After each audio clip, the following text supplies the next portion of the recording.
Dear students, in this video we are going to talk about the comparative developmental journey of India and its neighboring countries.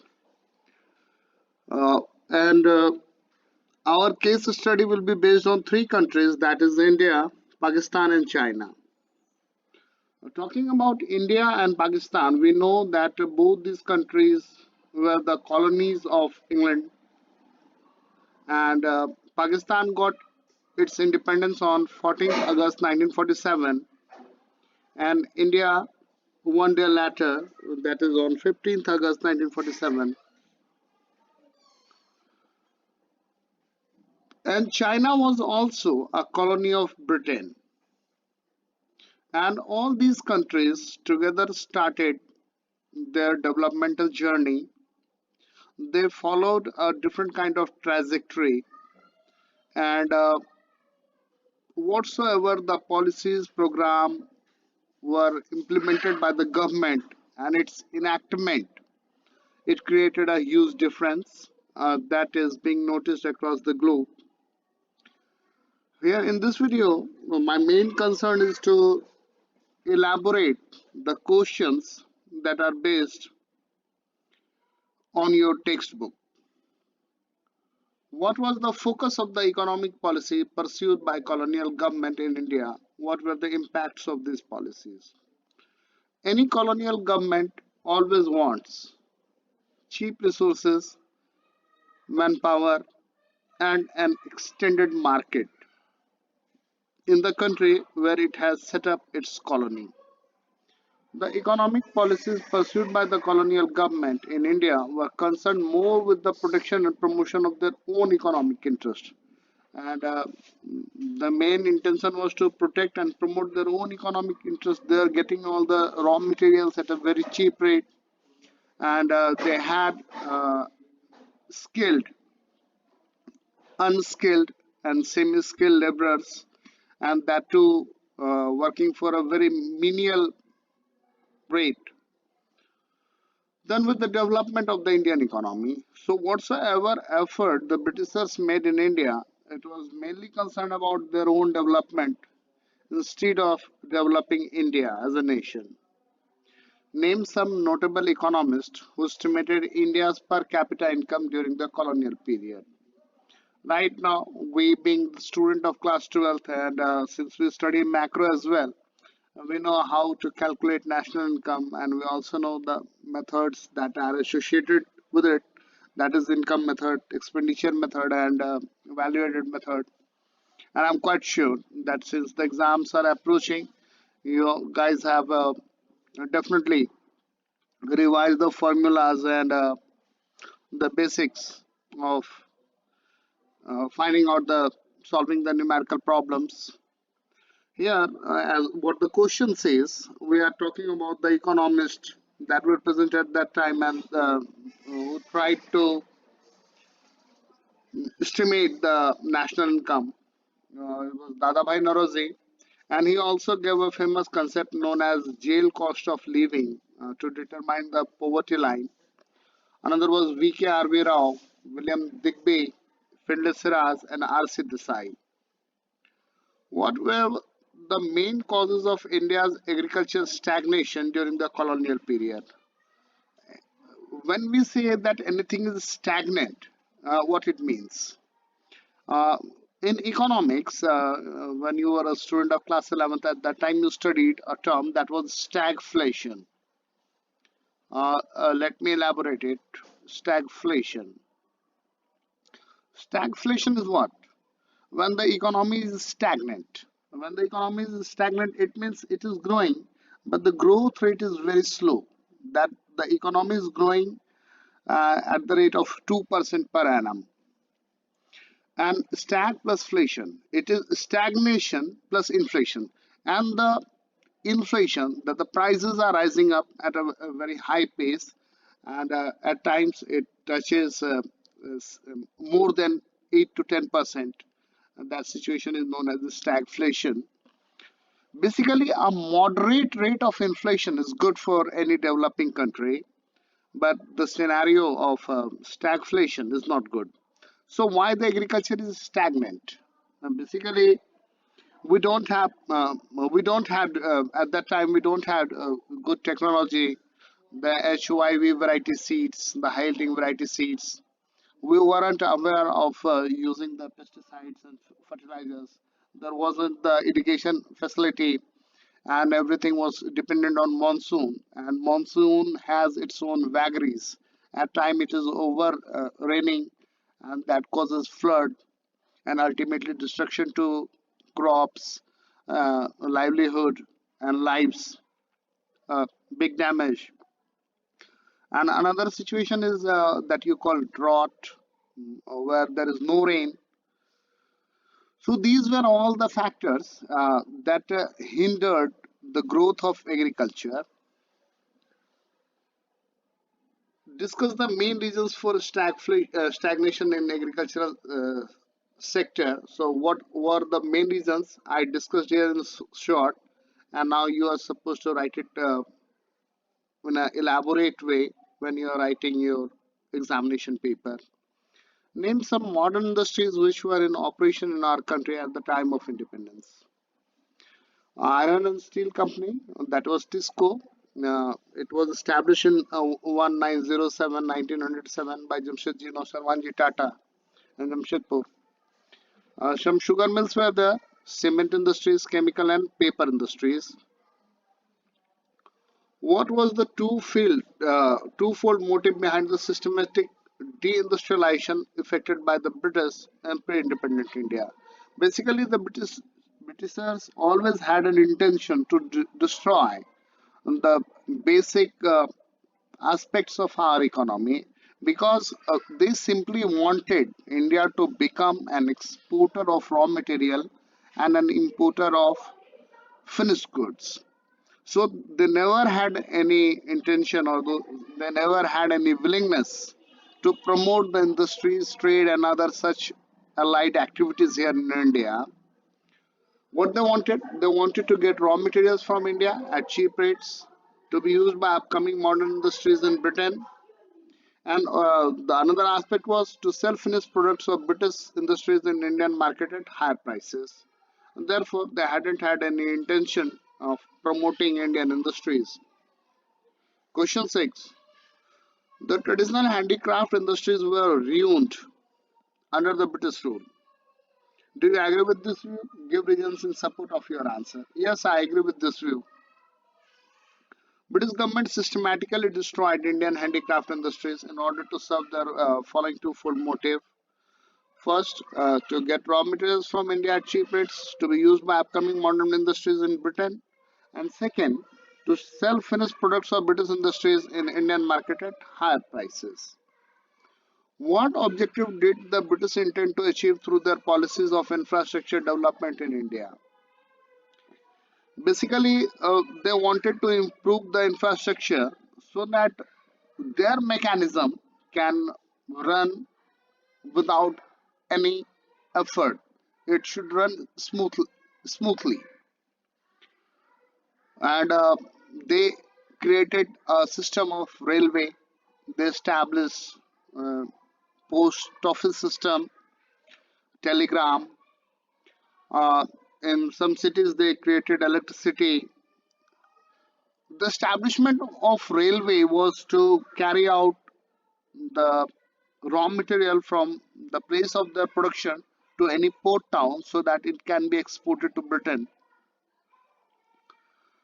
The telegram and the postal services were meant to uh, provide effective communication so that in case there is any turmoil, it can be controlled, it can be restricted. So their main motive was to cripple and crumble any effort made by Indians regarding to change or for getting independence. Critically appraise some of the shortfalls of the industrial policy pursued by British colonial administration. The industrial policy pursued by British colonial administration suffered from the following shortfalls. First was deindustrialization, decline of handicraft industries, British government systematically destroyed Indian handicraft industries, and no modern industrial base was allowed to come up. The primary motive of British rule behind the deindustrialization was twofold. Uh, that I already discussed, for obtaining raw materials and for selling their finished goods.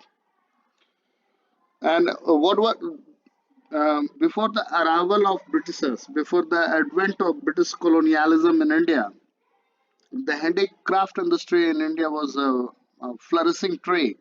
And the artisans were very craftful, and they produced unique goods, having huge demand in India as well as abroad. So they created a system.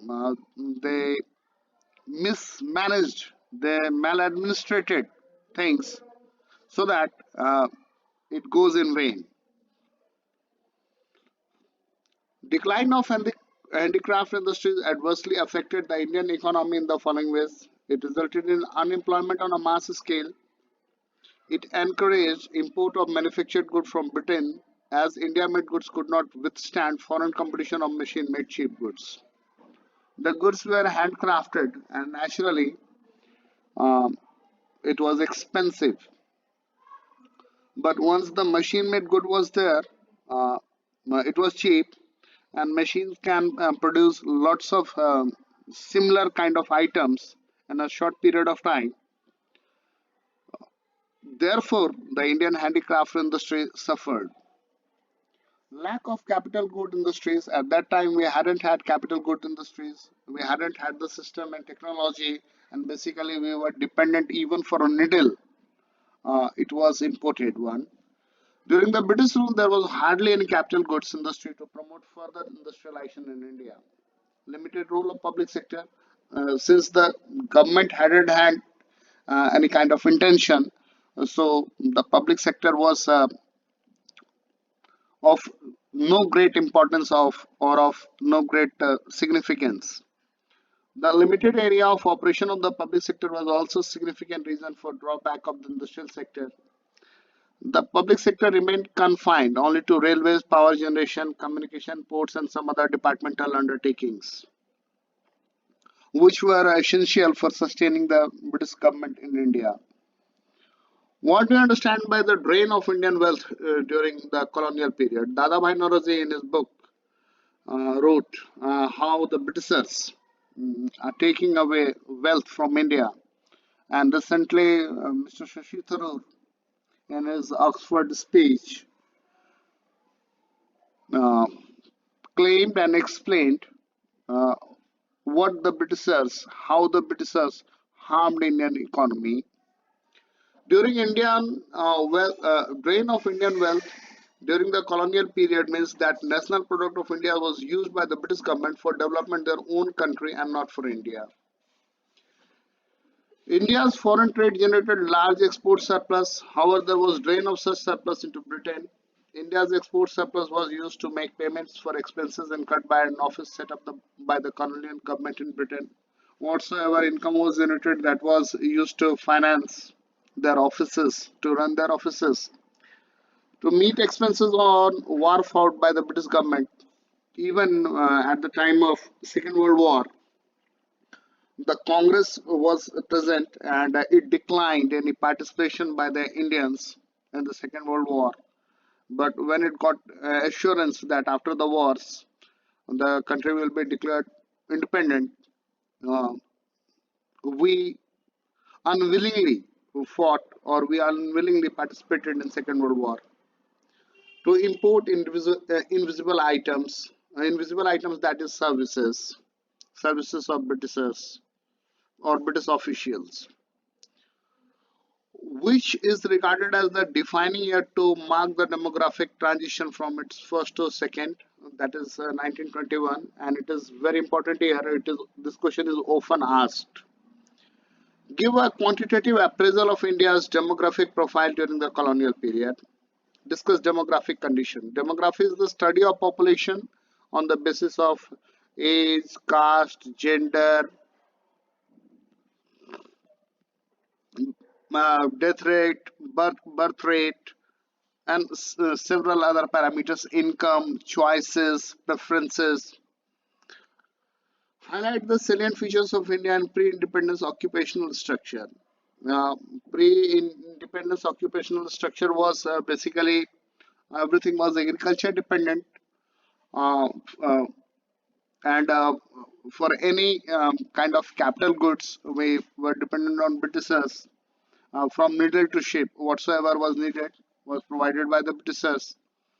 And many people, especially in rural areas, were artisans, potters, blacksmiths, some goldsmith, and other such occupations were there.